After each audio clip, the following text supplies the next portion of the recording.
CNS localization, one of the tough topics for a student, and it can be made simple when you have an understanding of the anatomy and the presentation of the patient.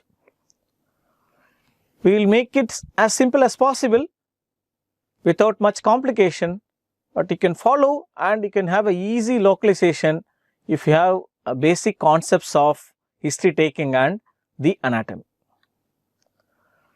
Most often, any cerebrovascular accident presents with hemiplegia or hemiparesis, acute onset weakness.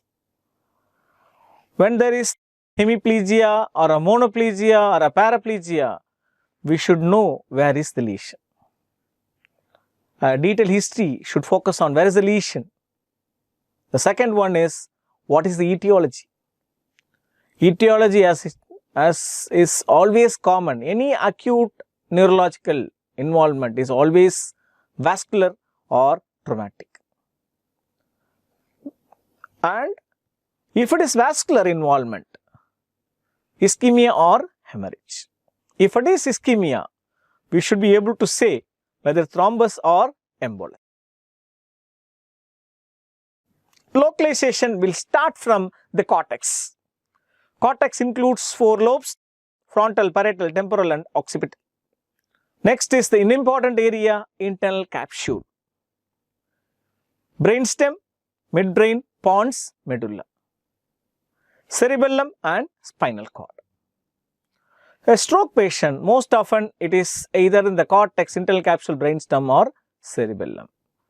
Spinal cord infarction can occur, which is a rare entity, usually due to other systemic diseases or a trauma. We will have a simple scenarios which is easy to learn localization in CNS, by which we can learn CNS localization. It is a 56-year-old male, right upper limb weakness, sudden onset. He has some speech difficulty. Symptoms started around 3 AM. He is sleeping, no comorbids. This is the first scenario. The patient has a right monoparesis with a speech disturbance. The discussion for every scenario will be localize where is the lesion, what is the etiology, and whether it is ischemia or hemorrhage. Usually acute is always, almost always vascular. You should be able to say whether it is ischemia or hemorrhage. We will have the scenarios. After that, we will have discussion on how to have a localization. Then we will come back to scenarios and discuss where is the lesion. This is a young female, sudden onset left upper limb followed by lower limb weakness within 45 minutes. She is not able to speak. The first patient had some difficulty in speech. This patient is not able to speak. Symptoms started around 11 AM. This is the history. Left hemiparesis, not with speech disturbances. Young female, symptoms around 11 AM. Here also again the same discussion, topic discussion. Scenario 3 is a 48-year-old male, again sudden onset left upper limb and lower limb weakness. The female had a upper limb weakness followed by lower limb weakness over a period of 45 minutes. There is deviation of angle of mouth to right side. Angle of deviation of mouth to right side. That means left facial palsy. Symptoms started around 2 PM. There is history of headache. He had one episode of seizure and 3 episodes of vomiting. So 3 different scenarios.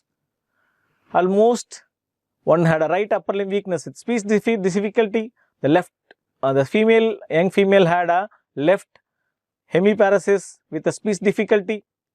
This patient has a left upper limb weakness with facial palsy and he has headache, seizures and vomiting. Again, where is the localization? What is the etiology? Whether it's ischemia or hemorrhage. Why I put this scenario is, it will be somewhat different. The same scenario with a 66-year-old male, deviation of mouth to the left side. That means the patient has a right facial palsy. The patient has a right facial palsy. With speech difficulty, again the patient has headache, seizure and vomiting. Localized etiology, ischemia or hemorrhage. So, to learn the basics of localization, very important, you should know what is the pyramidal tract and its course.